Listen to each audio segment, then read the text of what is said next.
Bonjour à tous. J'ai lu quelque part qu'à l'âge de 30 ans, votre épargne devrait représenter l'équivalent d'une année de salaire. C'est une affirmation qui pourrait déprimer de nombreuses personnes qui ont actuellement besoin de travailler tous les jours pour vivre. Small Capital is Big est un livre écrit par Sophia Macias qui vous invite à créer une vie financière plus saine qui vous permet d'épargner et d'investir afin d'augmenter vos revenus actuels, indépendamment du fait que vous soyez trop jeune ou trop vieux. Dans cette vidéo, je vais partager 7 leçons tirées du livre pour vous aider à améliorer vos finances. Chapitre 1. L'épargne. Vous êtes probablement ce type de personne qui, à la fin du mois, a dépensé plus qu'il n'a gagné. Même après avoir réussi à augmenter vos gains, pour une raison ou une autre, vous ne parvenez pas non plus à épargner. L'incapacité à épargner n'a rien d'étrange. En fait, elle est très courante. Il semble que ce soit une tâche impossible à accomplir. Mais quelles sont les causes de ce problème? Selon l'auteur, les causes sont psychologiques et émotionnelles. Par exemple, vous vous sentez excité à l'idée de gagner votre propre argent et vous croyez que vous êtes libre de dépenser. Vous vous convainquez que vous ne pourrez épargner que lorsque vous gagnerez plus d'argent. Vous augmentez votre plafond de référence et au lieu de dépenser 30 $ pour un cadeau, vous dépensez 100 $. Vous percevez l'épargne comme un sacrifice et non comme un investissement en vous-même. Vous confondez besoin et désir. Demandez-vous, est-ce que je le veux ou est-ce que j'en ai besoin? Bien souvent, nos achats sont dus à des désirs créés artificiellement. Nous nous enthousiasmons facilement pour la campagne de marketing d'une entreprise. On se laisse facilement emporter par les offres ou les promotions dans les magasins. La plupart du temps, il s'agit d'offres trompeuses, où elles ne sont créées que pour inciter à l'achat et augmenter la consommation. C'est ainsi que vous vous retrouverez facilement à acheter quelque chose juste parce que l'annonce d'une réduction de 40% vous a attiré, tout comme un certain sifflet attire votre animal de compagnie. Tout cela représente évidemment un sérieux problème et rend l'épargne difficile. Et comment le résoudre? Solution numéro 1, arrêtez de remettre à plus tard. La première erreur consiste à attendre de tout dépenser et d'économiser ce qui reste. Si vous êtes de ceux qui veulent attendre jusqu'à la fin pour épargner, juste au cas où il resterait de l'argent, voici ce qui se passera. Vous augmenterez certaines dépenses, votre train de vie sera mystérieusement plus élevé, une urgence surviendra ou le commun « Oh, j'ai encore de l'argent, je mérite d'acheter ceci ou cela ». L'auteur recommande de séparer le montant que nous nous sommes proposés d'épargner dès le moment où nous recevons l'argent. Solution numéro 2. Prenez le mois où je le dépense. Si vous êtes ce type de personne, passez un accord avec une autre personne dans lequel vous êtes obligé d'épargner. Par exemple, dites à votre patron de vous aider. De nombreuses entreprises offrent la possibilité de déduire une partie de votre salaire pour la déposer sur un compte épargne. Vous pouvez aussi conclure un accord personnel avec votre patron pour qu'un certain montant soit déposé sur un autre compte à une certaine échéance. Demandez à votre banque d'autoriser un prélèvement automatique qui sera déposé sur un autre compte ou sur un fonds de placement. Chapitre 2. Des objectifs solides et spécifiques. Si vous voulez que votre plan d'épargne fonctionne, vous devez vous fixer un objectif précis, un certain montant, une certaine durée, et préciser comment vous allez l'atteindre et comment vous allez l'investir. Vous pouvez fixer des objectifs financiers à l'aide d'un tableau comme celui-ci. Lorsque vous fixez un objectif financier, n'écrivez pas « devenir riche » ou « devenir millionnaire ».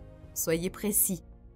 Écrivez le montant exact de la dette que vous voulez payer, écrivez le prix de ce que vous voulez acheter ou l'argent que vous voulez économiser pour investir.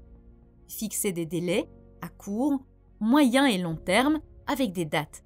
Et écrivez l'explication de la manière dont vous allez atteindre votre objectif financier. Tout ce que vous écrirez sera un engagement envers vous-même. Chapitre 3. Où va l'argent?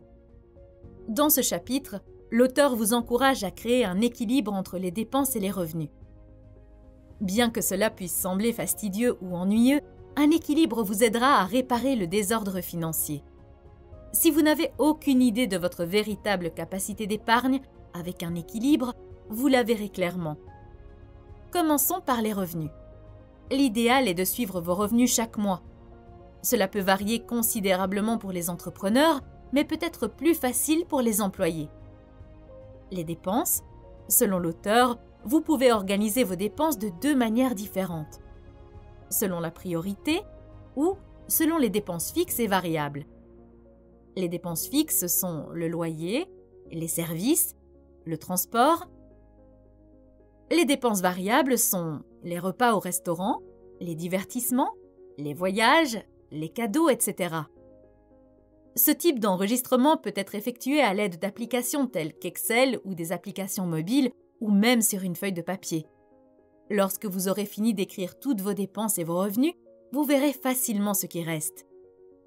Vous pouvez interpréter vos résultats de cette manière pour connaître votre situation actuelle. Revenus supérieurs aux dépenses, en incluant l'épargne, bien. Revenus égaux aux dépenses, vous devez ajuster certaines choses. Revenus inférieurs aux dépenses, agissez maintenant pour contrôler la situation. La situation la plus courante est que vous devez réduire vos dépenses. La question est de savoir ce qu'il faut réduire. L'auteur propose de passer en revue plusieurs catégories, mais je pense personnellement qu'il vaut mieux se concentrer sur quelques gros postes de dépenses comme le loyer, les restaurants, les crédits, les téléphones portables, les abonnements, etc. Chapitre 4. Le fonds d'urgence. Une fois que votre capacité à épargner s'est améliorée, vous commencez votre chemin dans le processus de réhabilitation financière. Mais vous devez d'abord faire quelque chose de très important, créer un fonds d'urgence. Penser à la possibilité que quelque chose d'imprévu puisse se produire, c'est être réaliste et pour faire face à de telles situations, l'idéal est de créer un fonds d'urgence. Le fonds d'urgence n'est pas une tirelire où vous pouvez retirer de l'argent quand vous le souhaitez. C'est de l'argent exclusif pour les problèmes. Voici les étapes et les questions que vous pouvez utiliser pour créer votre fonds d'urgence. 1. Combien avez-vous dépensé pour votre dernière urgence? Disons $100. 2. Combien pensez-vous que coûterait l'urgence la plus coûteuse que vous pourriez avoir? À titre d'exemple, disons que c'est $2000. 3. Combien avez-vous économisé pour les urgences? Supposons que vous ayez économisé $200. 4. Trouvez la moyenne entre les réponses aux questions 2 et 3, c'est à peu près ce dont vous pourriez avoir besoin. C'est-à-dire que si vous additionnez ce que vous pensez que l'urgence la plus coûteuse vous coûterait, 2000, plus ce que vous avez économisé, $200, et divisez le tout par 2. Le résultat est $1100. 5. Maintenant, prenez le résultat et soustrayez ce que vous avez économisé. On obtient $1100 moins $200, le résultat est $900. 6. Prévoyez le montant dont vous aurez besoin par mois pour atteindre le point 5 en un an. Cela signifie que vous avez maintenant une idée de la somme dont vous avez besoin pour créer votre fonds d'urgence, $900. Chapitre 5. Une utilisation judicieuse du crédit. Certaines personnes accusent les banques de tout. Elles veulent juste nous endetter, ce sont des escrocs, le taux d'intérêt est trop élevé. Il est vrai que le crédit est cher, mais les banques ne vous obligent pas à emprunter. C'est vous qui décidez de nourrir le consumérisme par une utilisation irresponsable de la dette. Un prêt bancaire n'est pas un supplément d'argent ou un cadeau. Le crédit sert à vous donner plus de flexibilité pour payer ce que vous achetez. Les experts en finances personnelles recommandent que vos dettes ne dépassent pas 30% de votre salaire. Si vous dépassez cette limite, vous risquez de vous noyer dans un cycle sans fin de dettes et d'intérêts. Un crédit n'est pas un piège, c'est un bon outil si vous l'utilisez avec planification. En plus de son utilisation intelligente et responsable, il vous aidera à améliorer votre historique de crédit. Comment choisir la meilleure carte de crédit? L'auteur recommande de prendre en compte certains facteurs tels que le taux d'intérêt, c'est le prix du crédit et il est variable en fonction de la banque et du type de carte de crédit qu'elle vous propose.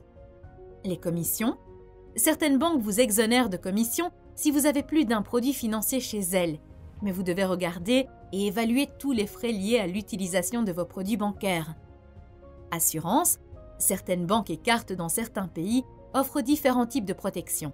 Par exemple, une assurance contre la fraude, assurance shopping avec laquelle elle prolonge la garantie des appareils électriques et électroniques, protection des paiements, assurance accident de voyage, options de remboursement, etc.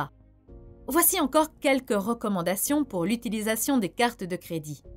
Soyez ponctuel dans vos paiements. De cette façon, la banque vous offrira de meilleures options en améliorant votre historique de crédit. Évitez d'acheter si vous savez que de grosses périodes de dépenses sont à venir. Utilisez le crédit sur des produits dont la durée d'utilisation est supérieure au mois que vous devez payer. Ainsi, vous ne paierez pas pour quelque chose qui n'existe plus. Ne faites pas d'achats qui dépassent 30% de vos revenus. Forcez la banque à baisser ses taux d'intérêt pour vous.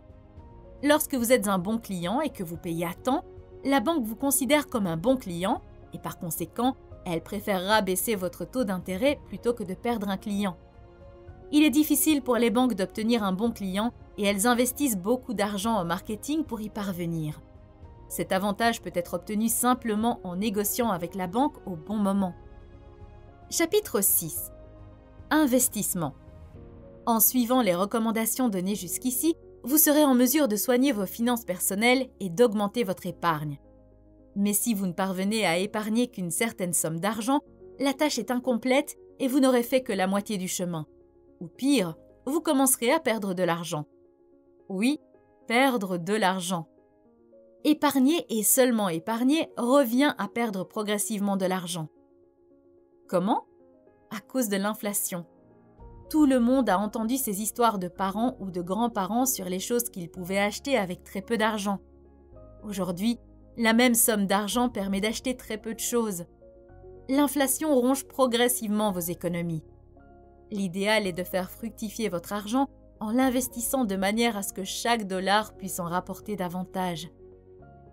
Pour commencer à investir, la première chose à faire est de réfléchir à vos objectifs financiers. Il y a 2 facteurs principaux qui comptent le plus lorsque vous fixez un objectif. Premièrement, quand vous prévoyez d'utiliser l'argent pour atteindre cet objectif. Deuxièmement, combien vous pouvez risquer cet argent. Par exemple, si votre objectif est de rembourser un prêt en 6 mois, investir votre argent dans une entreprise en démarrage n'est pas la bonne chose à faire. Pourquoi? Parce que l'entreprise absorbe initialement plus de ressources qu'elle n'en génère, ce qui signifie qu'elle ne sera probablement pas rentable dans 6 mois pour vous rembourser. Et selon le cas, il peut s'agir d'un risque élevé également, car la plupart des nouvelles entreprises échouent. Outre ces 2 facteurs, il existe également 4 variables que vous devez prendre en compte lorsque vous choisissez des instruments d'investissement pour atteindre vos objectifs financiers. 1. La liquidité, la capacité de le convertir en espèces. 2. L'horizon. Quelle est la période idéale pendant laquelle votre argent devrait être investi afin de générer un rendement optimal? 3. Performance, l'historique des résultats, qui, bien qu'il ne soit pas une garantie pour l'avenir, vous donnera une idée. 4. Risque, la possibilité que quelque chose se passe mal, combien vous pouvez perdre. Par exemple, disons que vous avez 3 000 $ et que dans 6 mois, vous devez acheter un billet d'avion qui coûte 1 000 $. Vous voulez également mettre de côté 1 000 $ pour les urgences et les autres 1 000 $ que vous n'utiliserez pas pendant les 3 prochaines années. Pour l'argent que vous mettrez de côté pour les urgences, vous pourriez choisir un instrument financier qui fournit une liquidité quotidienne. Et pour l'argent dont vous aurez besoin dans 6 mois pour acheter le billet d'avion, vous pourriez choisir un fonds à moyen terme qui vous offre la sécurité dont vous avez besoin. Enfin, pour les 1 000 $ dont vous n'aurez pas encore besoin, vous pouvez les utiliser dans un fonds de placement à long terme. Par exemple, en investissant sur le marché boursier ou dans une start-up qui pourrait vous offrir un rendement plus élevé. Pour l'investissement en bourse, l'auteur donne quelques recommandations. Le marché boursier est toujours une option à long terme et avec de l'argent dont vous n'aurez pas besoin dans une période de 3 à 5 ans et dont vous n'aurez même pas besoin en cas d'urgence. Pensez d'abord à votre objectif, puis à l'instrument financier. Si vous avez besoin de l'argent rapidement, la bourse n'est pas la bonne option. N'investissez pas en bourse l'argent que vous ne pouvez pas vous permettre de risquer. Diversifiez vos investissements. Ne risquez pas tout ce que vous avez dans votre portefeuille. Chapitre 7. La retraite. Dans ce chapitre, l'auteur vous recommande de commencer à travailler pour votre retraite le plus tôt possible. Car si vous ne prenez pas soin du vieil homme que vous serez demain, qui le fera? Certaines personnes pensent qu'elles ont le droit de recevoir de l'argent de l'État lorsqu'elles ne peuvent plus travailler. Mais bien que dans certains pays, il existe un droit à une retraite payée par l'État, vous ne pouvez pas vous y fier à 100%, car la capacité de l'État à répondre aux besoins des retraités à un moment donné dépendra beaucoup de la situation économique du pays à ce moment-là, de la valeur de la monnaie et de plusieurs autres facteurs. Il sera inutile d'espérer recevoir de l'argent de l'État pour votre retraite lorsque le pays tombe dans une crise inflationniste. L'argent de votre retraite sera comme du sel dans l'eau. Mais ne vous méprenez pas, je ne dis pas que vous devez ignorer complètement les options de retraite payées par le gouvernement.